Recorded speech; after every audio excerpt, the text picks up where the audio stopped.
Title: The Lantern's Debt. In the salt-crusted village of Brine Hollow, where cliffs swept into the sea, the lantern's spire stood alone, its beam long extinguished. Once, it had guided ships through tempests, but now it was a husk, its glass dome cracked like a broken promise. Villagers whispered of its keeper, Meve, a woman with hair like kelp and eyes that held the tide's secrets. They said she'd bound her soul to the lantern, trading her years for its light, though none knew why. Only Killian, a net mender with salt in his veins, dared seek her, chasing a debt older than his grief. At 26, Killian wove nets that held fast against storms, his hands scarred from twine and loss. His brother, Finn, had drowned a decade ago, swept from their boat in a squall the spire's light failed to pierce. Killian blamed Meve, though he'd been too young to confront her then. Now, the village shunned her, calling her cursed, but Killian's anger was a tide that wouldn't ebb. He wanted answers. Why the light had faltered, why Finn paid the price. Each dusk, Killian passed the spire, its shadow cold on his neck. Meve lived at its base, in a shack of driftwood and bone, her door marked with shells.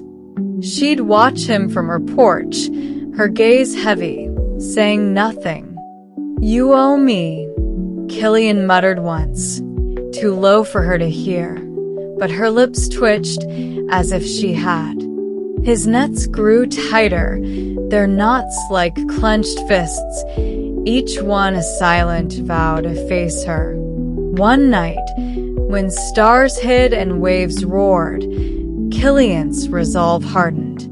He grabbed a knife, its blade dulled by years, and marched to the spire. The shack's door was open, a lantern's glow spilling out, smelling of oil and salt. Meve sat inside, polishing a glass lens, her fingers steady despite her weathered hands. The air hummed, not with wind but something deeper, like the sea's pulse. "You're late," Meve said, not looking up, her voice rough as shingle. 10 years is a long grudge. Killian's grip tightened on the knife, though he kept it low. "Finn died because your light failed. Why didn't you keep it burning?" Meve set the lens down, her eyes meeting his gray, fathomless, carrying a weight he couldn't name. "Sit," she said, gesturing to a stool. "Or stand, but listen." He stayed standing, jaw set. Meve rose, moving to a shelf where a small lantern flickered, its flame green as sea foam. "This," she said, "is the spire's heart. It burns what I give it, time, mine and others." That night, I had nothing left. Killian's breath caught. "You let it die? For what?" Meve's face cracked, a flicker of pain.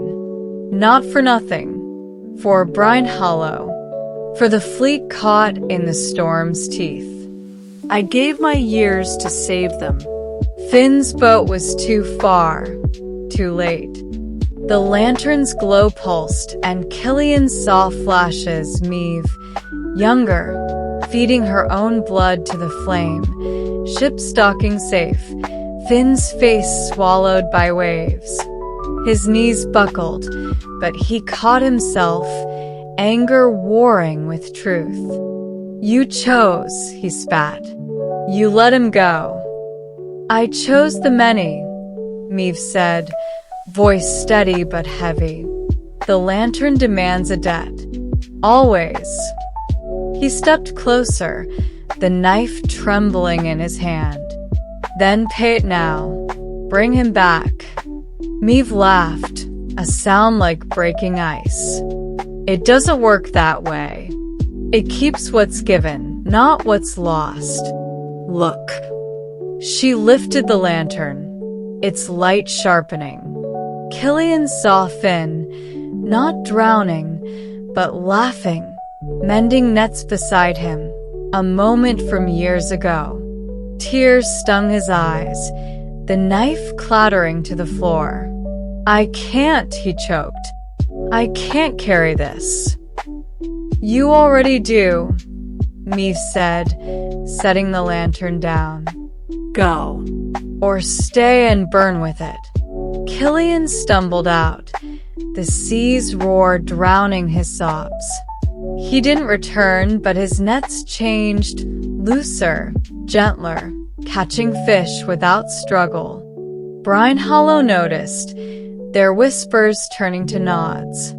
Meave lit her lantern each night, the spire dark, but her shack aglow. Killian mended on, Finn's laugh an echo he wove into every knot, a debt he'd pay by living, not burning, under the weight of a light that never dimmed. Thank you, amazing viewers. We're so grateful to you for listening to our story videos on English through stories. Your support for adventures like The Moth's Promise and The Bellmaker's Echo means the world to us. Keep learning English with us.